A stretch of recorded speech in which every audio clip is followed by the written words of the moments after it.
let's begin with how we start Idea Friendly. And what you want to do is plant a flag around a big idea. I heard a lot about the trails this week. And I heard, and Bob will probably tell me I'm right, that the trail is already here. That I can take my mountain bike or fat tire bike and go ride on the trail. I heard it from Jinks County too. Jinks Township, I'm sorry, I'll get it right. I heard it from them too. You know how exciting that is? That's a huge, big idea. Now it's developing. There are parts that need to be better developed, but it's rideable right now. Wrap your head around that. That's going to bring lots of people here. That's going to excite your campers. That's going to do some fun things for your county. And we're going to go with gather your crowd first, because Becky already talked about this. You have planted that flag, that big idea, and maybe it's the trails, maybe it's creating a more vibrant downtown, maybe it's getting more people to come to your college. It could be any number of things. But to gather your crowd, you want to remember that community happens when people talk to each other. And just one-on-one is a good start. 3 people having coffee, 4 people at the bar having a conversation about starting their home brew and what they can do with it. All of those are gathering your crowd. In Bennettsville, South Carolina, 4 times a year they host a newcomers gathering. And at that gathering, before people come, all the realtors that sold them houses invite people to come to the gathering. Now think about that, that's brilliant. Face to face, they say, hey, we're having a gathering on June 1st. You really ought to come, you're gonna learn lots of stuff. It's an opportunity for the newcomers to meet. It's an opportunity for the county people to be there and answer questions like, can I burn my garbage? Where do I take my garbage if I can't burn it? How are the roads? Where should I travel? Where shouldn't I? If you're a newcomer, even if you're a new camper in the community, you want your people to be well informed. You might intend your, what do you have? Stony Creek what? Boarding kennels. Boarding kennels. Boarding kennels. Oh my God. So those campers might want to board some stuff with you. It would kind of pay for you to be there or at least have some information there. This is something you can easily do in your community. That's gathering your crowd. We'll go on to building connections. So one way to ensure people of all levels have an economic opportunity is by using rural jobs creation strategies. An example would be Business Resource Night. This is actually in my town, Wright County, Hamilton County, University of Northern Iowa, and the Small Business Development Center. One person from each got together and said, let's do this deal, and we'll call it EntreBash. So it's kind of like a party for entrepreneurs. And we spread word everywhere through every possible means. Facebook, Twitter, Instagram, press releases, posters in windows, and we took about a month to do that. We put tables just like this. At one table was a local CPA. At another table was a local lawyer. At another table was a local social media person. At another table was the Chamber of Commerce. People that are resources for entrepreneurs, both those wanting to start a new business and people in business wanting to expand. Now in Iowa, we truly believe, feed them and they will come. So we had food too. And wine, because wine works for everything. So we did this gathering for about an hour. People just moved around, talked to each other, nothing formal about it. And then at the end of the evening, a new business owner stood up and talked about, been in business 2 years, talked about how the SBDC helped them, how they ended up buying a building instead of renting a building. She just shared her story so that people could ask her questions and see her confidence after 2 years of being in business because she had been helped by those resources. You can do that here. Amy, you'd help, right? So there's your SBDC person. I think are you the closest one? Stand up, look at her. Small Business Development Center. Your local taxes help to provide the work that she does. And by the way, it's free. It's free. It's crazy, the stuff that the SBDC does. Use them. Networking events. This is a networking event. Thank you for coming. One thing that we did, and Cheyenne McGriff did in Wall, South Dakota, is they held coffee and calendars. So over coffee one morning, they invited all the organizations, the churches, anybody that planned an event or hosted an event, from the Lions Club, who cooks pancakes, all the way up to the Chamber of Commerce, who does events all year round. And they met around a table, and they pulled out their calendars, and they started talking, what are you doing next month? So they could make sure they weren't duplicating effort. They could make sure that Saturday that the chamber had something at 11, and so did the church. The chamber moved theirs to 1 o'clock. So you could go to the church thing, then you could go to the chamber thing. It was so cool. I mean, if you think about how that works, if you've ever been in an organization where you plan events, you get very frustrated because you show up at your event and you find out the night before that somebody else is doing something right down the street from you at the same time. Coffee and calendars helps to eliminate that. Backroom tours. You recognize this place? If you've seen this, stand up. This is right here in Marionville. Dave, who makes honey, maple syrup. Sorry, that's his back room. If you've not seen it, go visit him. Check out, what did he make, 80,000 gallons this year? Some crazy amount of maple syrup. You wouldn't know it to look at his house. You wouldn't know it to look at him. But I know I can go on his front porch and I can leave some money and buy a bottle of syrup. You cannot do that in Chicago, Illinois. But you can do it here. Backroom tours. Do that with each other. I'd love a backroom tour of your place. Right, but I want you to invite other businesses too, because I want them to be as smart as you are or close to what you do. And I want you to visit their businesses too, so you have an idea of what each other does. Norm, could you do a backroom tour? I would have a lot of attendance. Local mortician, is that the official? Funeral home director. I don't know how backroom you want to get there.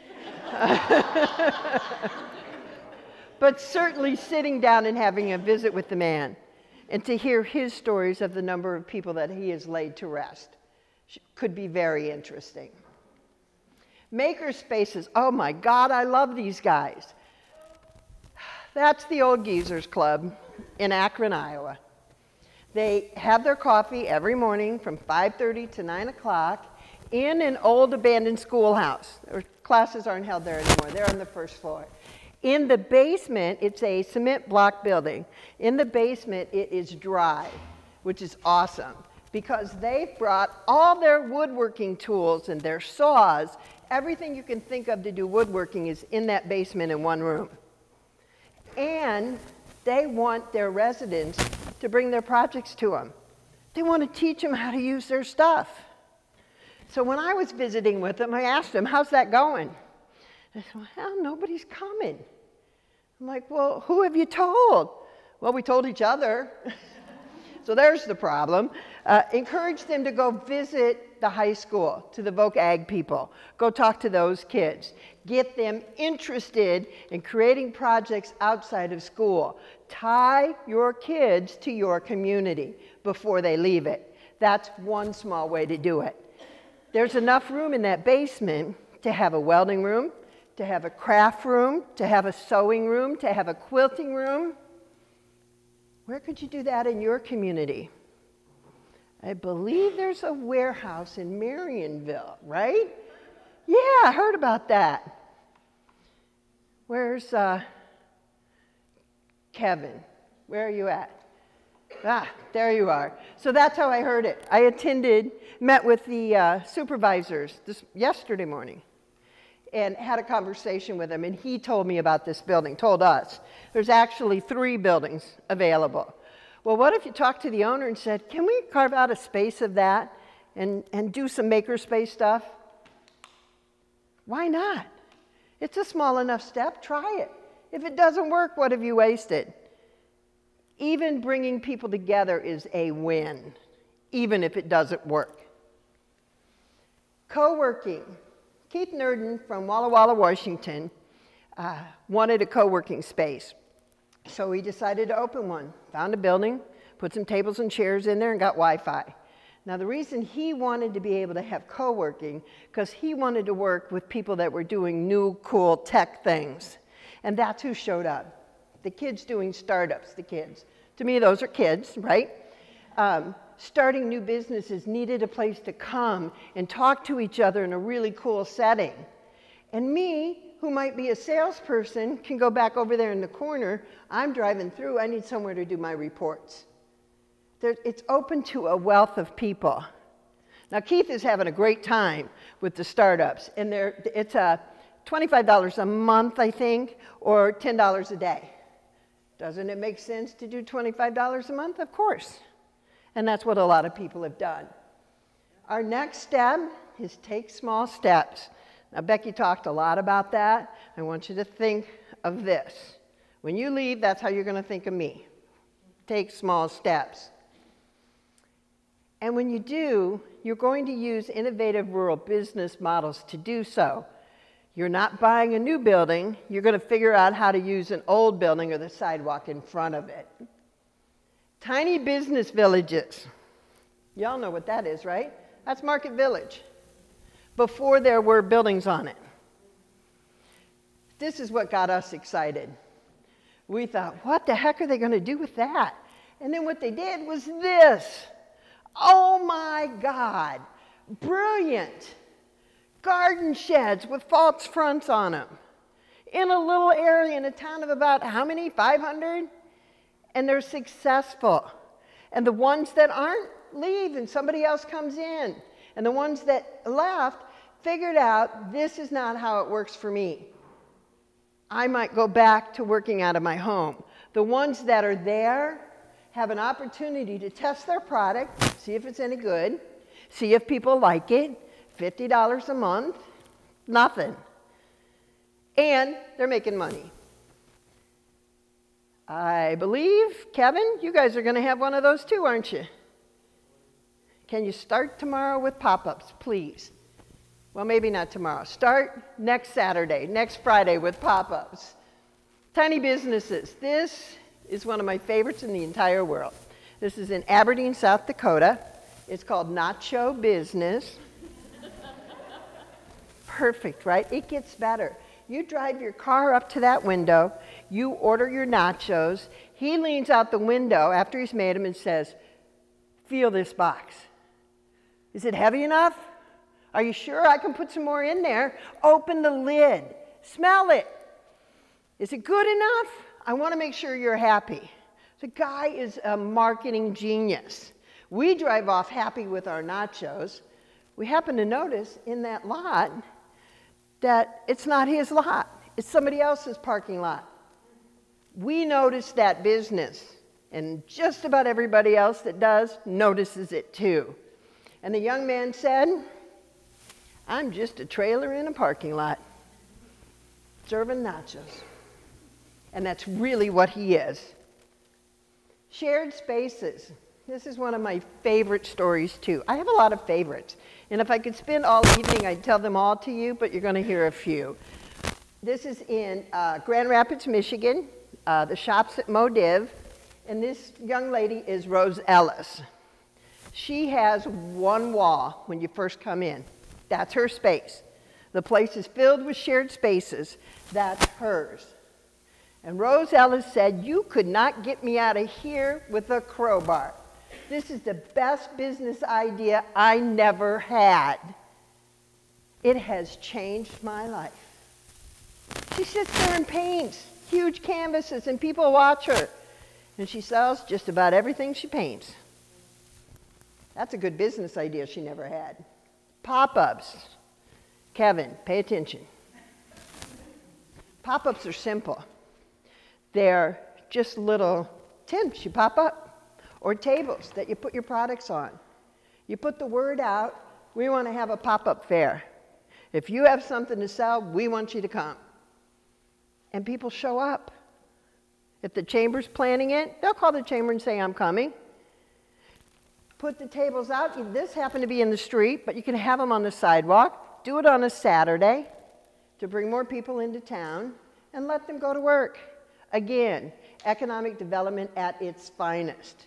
It's the perfect way for them to try out their product before they spend a ton of money buying a building, fixing it up, buying their product, getting insurance. You see where I'm going. 5 years before you make any money, if you make any money. Let's just try it. Let's try pop-ups in that spot you're thinking about. Have a pop-up fair. Invite everybody from the county to come. See how that works. Business inside a business. This is in Akron, Iowa, too, at the wine cellar over there. And that's one table with soap products on it. Another small business that makes soap. They don't have their own brick and mortar. They want to try out this idea. They started making it at home. They'd like to try it out and see if people like it. So they talk to the winery, who makes their own wine right on site. And you can go and sip your wine at the counter. You can buy bottles. You can look at soap. And the brilliant thing for both businesses is the soap people bring their people in, the wine people bring their people in, and they're looking at each other's products. It's a good way to test your market. It's a good way to help a business already in business. Traveling. Think mobile trucks. And this is a fabulous story. Sean Anderson makes kettle corn. And he started with this big, huge pot in his front yard, making kettle corn. And he would text people, kettle corn's ready. And people would drive up, hand their $5, get their bag, and drive off. We call it kettle crack because it's that good. And he started in his front yard. Well, they made a little bit of money, so they bought a trailer. Cut out the side of it so he could have a window, and started going to fairs and festivals around the state, selling his kettle corn. He had to bring his wife and kids with him because he was selling so much kettle corn. Winter's about to come. His wife said, let's ask the city if we can set up on the corner of the park and let people come to us and we'll serve sandwiches and soup as well. And the city said, sure, we don't care. Go ahead, set up there. Just let us know when you're going to be there. And they said, oh, don't worry, we will. And they let everybody else know too. And it worked out really, really well. Well enough that him and his wife decided to invest in a brick and mortar. They had tested their product out. They knew the kettle corn worked. They knew the sandwiches worked. They knew the soup worked. They bought a coffee shop. A coffee shop. The young man was going out of business. They bought it out from him. So now they sell coffee. And who doesn't love coffee? Soup, sandwiches, kettle corn. And they invited a local winery in to set up their product. And of course, they got a commission off each bottle sold. That's how the arrangement they made. And on Friday nights, they have wine tasting and live music. And this started from kettle corn in a front yard in a town of 8,000, not really big. Big enough to do it, though. And now they own Morning Glory Coffee. And they're open 6 days a week. If you want kettle crack, I got a connection. This lady, I have the fortune to have met her. Miss Daisy, her real name is Linda Krim. She lives in Springfield, Missouri. Now remember, I'm up in north central Iowa, so I'm 8 hours away from her. Found me online and liked what I was doing. She became a champion for me.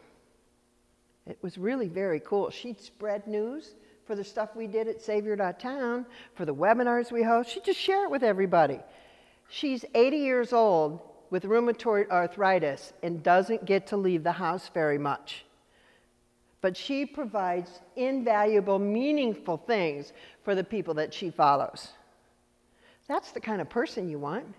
Who do you know that can't get out at home that could help you out? From as simple as addressing envelopes to spreading stuff online. That's your small but meaningful steps. And of course, those small steps all add up, right? we hosted a thing called the Tour of Empty Buildings. This is when I applied for my chamber job. I'm driving down, I didn't live in town, I lived in another town. I'm driving down the main street and I counted 14 empty buildings. And I thought, holy Toledo, I'm going to have to fill those buildings. I took the job because who doesn't like a challenge? 1 month later, we hosted the Tour of Empty Buildings. And what that was, we got 12 of those buildings to agree to be on it. We took 1 day from 4 to 8 to have the tour, self-guided. You picked up the map at the chamber. At each location was a realtor or owner to answer how many square feet, to show you the upstairs, to show you the basement. And there was a chamber champion. Now those chamber champions are volunteers, are our ambassadors, are a little bit older, that knew the history of that building. And we wanted them to come to talk about the history of the building. And they did, but they also talked about what would be great in that building, what the possibilities could be. Surprised us all to heck. Because first of all, they knew everybody that was coming through, almost everybody. And they knew that they had kids or grandkids. And they could share with those people, maybe their kids or grandkids could have this kind of business. 10 of those buildings have been filled, and were filled within a year. 10 of the 12. That's crazy, right? We also spread the news online. We got phone calls from Natchez, Mississippi, from Lisbon, Portugal, from Australia, where they've copied our idea or called and asked us if they could duplicate it. And right down the street at Jewell, Iowa, because we kept talking about it. We talked about when somebody bought a new building, right? We talked about when a new business opened up because of that tour. We just kept talking about it, and it helped a lot. One of the things that was for sale was the local movie theater. My first week on the job, the movie theater closed. That's awful for a small town. And my town had lost a major manufacturer, Electrolux. I'll say their name. We call them much worse things. And they had up and left 2,000 people out of work. And that had been going on for about 2 years. When that movie theater closed, the community said, you know what, no more. That's it. We are not going to be that kind of person. That's not who we are. We're saving that movie theater. And a group of people got together, formed a 501c3, got the building for half price from the real estate company, or from the bank that owned it, and started raising money in a town of 8,000. In 1 year, they raised $250,000 in $5, $10, and $20 increments. The alumni came out. Word spread. People already heard about us because we keep talking a lot, right? Word spread. There were a couple of $10,000 donations, but the majority of it was small money. And that movie theater got rehabbed by the community. People came in and helped move garbage and fix it.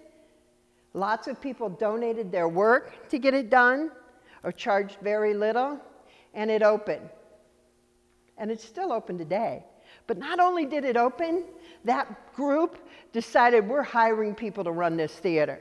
We are not doing this volunteer. We're the kind of town that creates jobs. And sure enough, they did.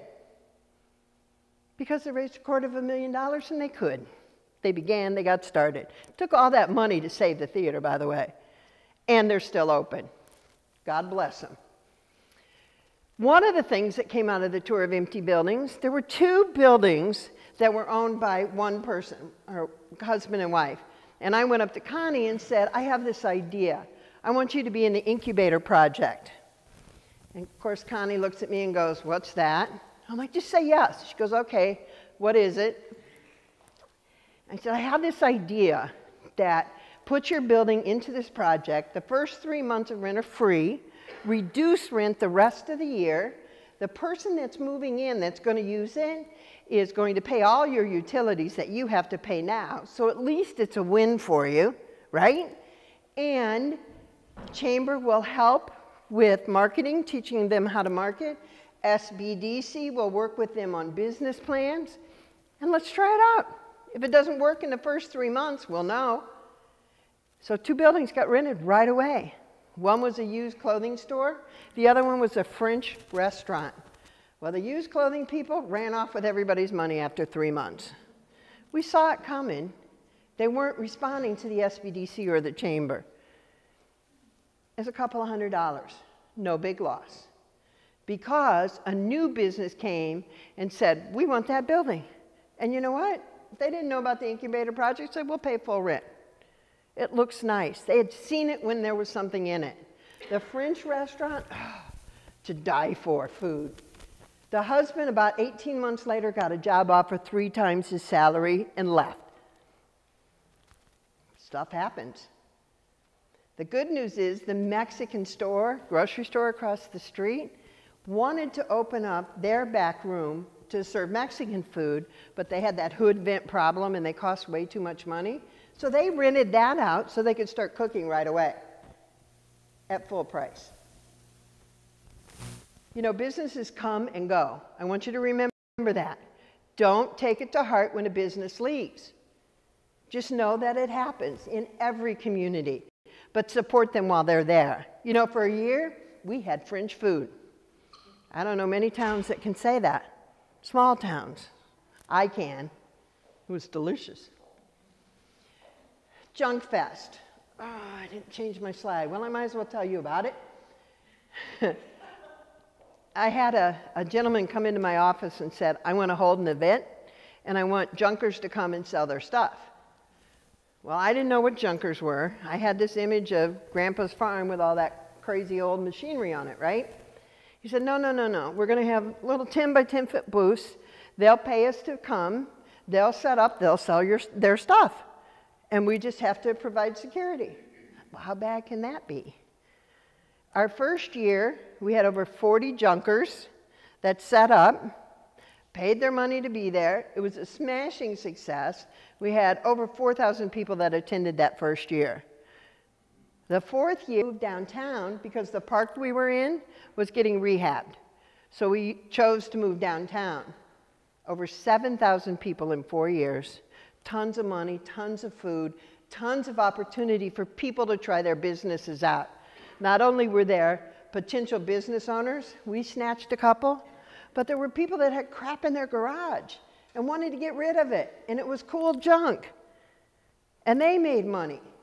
The local winery that's out in the country brought their wine in and gave a lot of samples out, sold a lot of bottles. Of course, in Iowa, you can't drink bottles after you bought them. You have to go home with them. But people had a really good time, and the word of the winery got out. And now our community in Webster City, Iowa, is known for Junk Fest.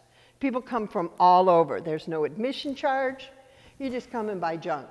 And you know, antiques, repurposed, yard art, that kind of junk. Decent junk. Not Grandpa's rusted out stuff. Now let's talk a little bit about becoming ninjas. Y'all know what a ninja is, right? They sneak in, they do something, and they get out. You can do that in your community. You have a boat access that needs cleaning up. Bob, where is it? You have 2 of them? They need cleaning up, right? All you have to do is bring a couple of people together and go clean it. Don't tell those guys. Go at about 4 or 5 o'clock in the morning and just clean it up. Huh?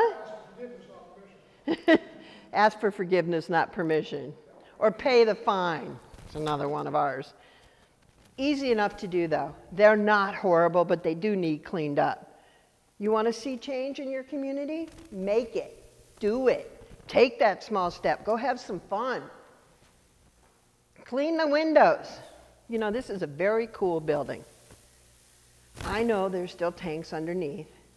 I have no idea where the owner lives. I think out of town.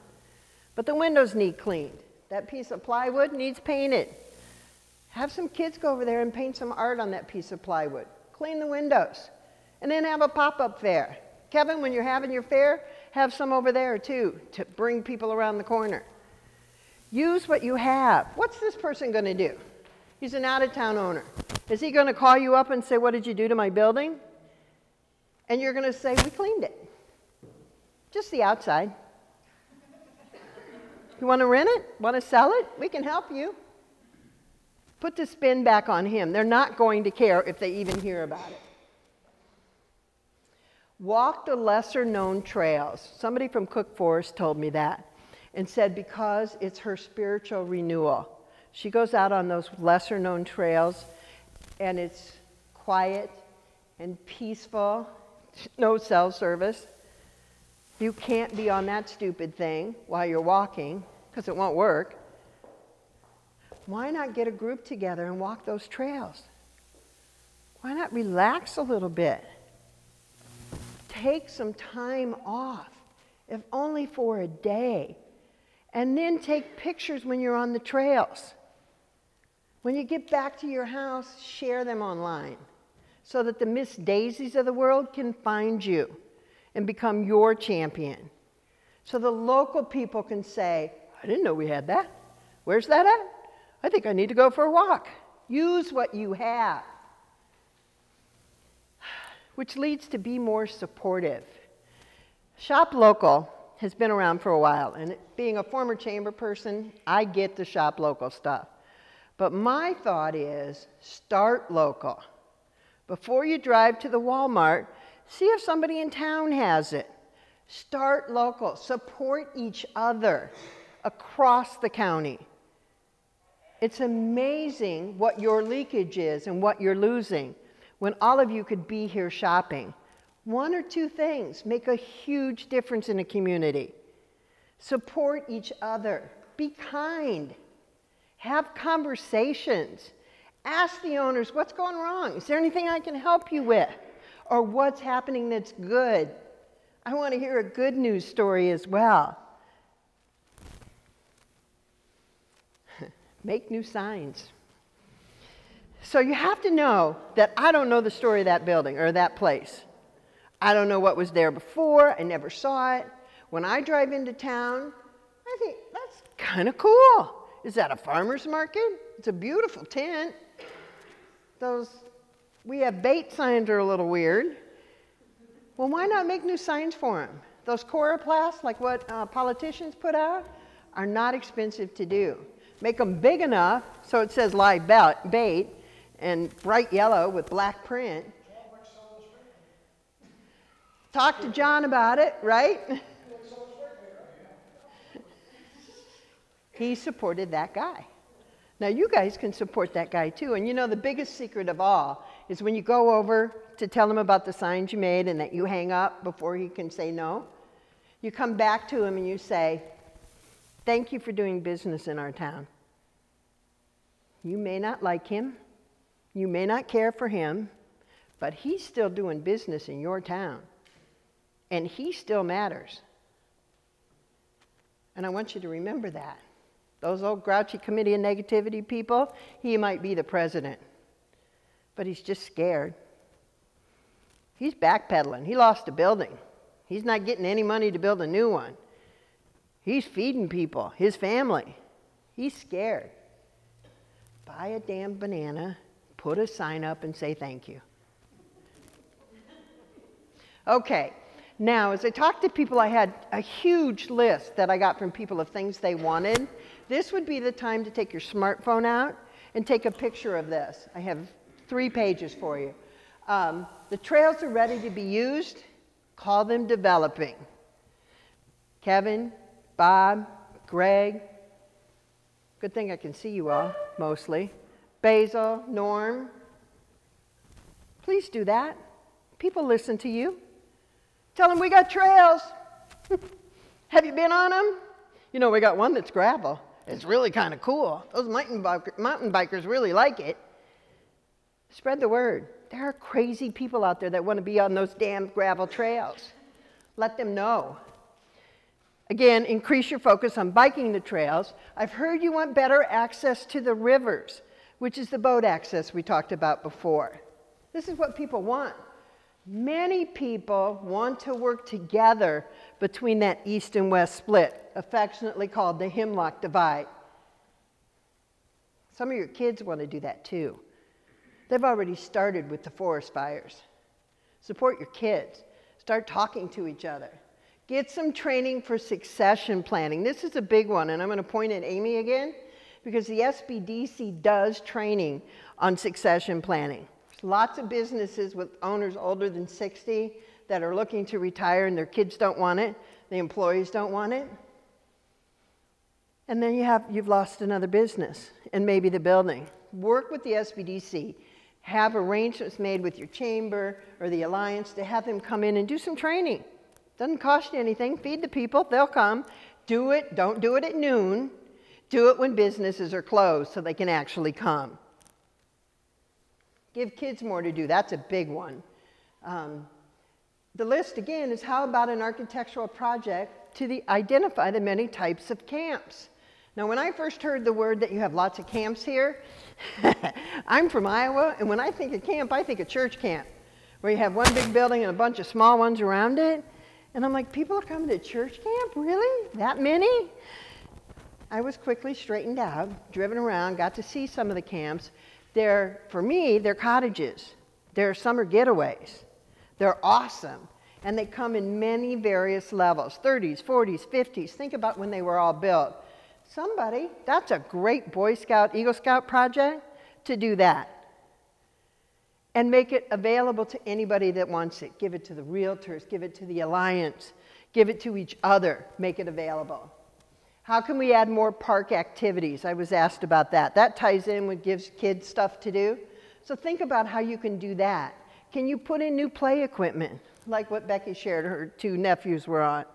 What kind of things can you do? Ask the local clubs in the area, not just the county, to ride the trail and give some feedback. So this trail, this developing trail that hasn't had anybody really, I think, ride the entire thing, ask some of your local clubs, look around you, look in the state, and say, our developing trail is open. We'd love your feedback. Would you come ride it? They will come. And they'll also tell you what's wrong with it and what's right with it. And they'll talk about signage with you. These are the people that use it. Learn from them.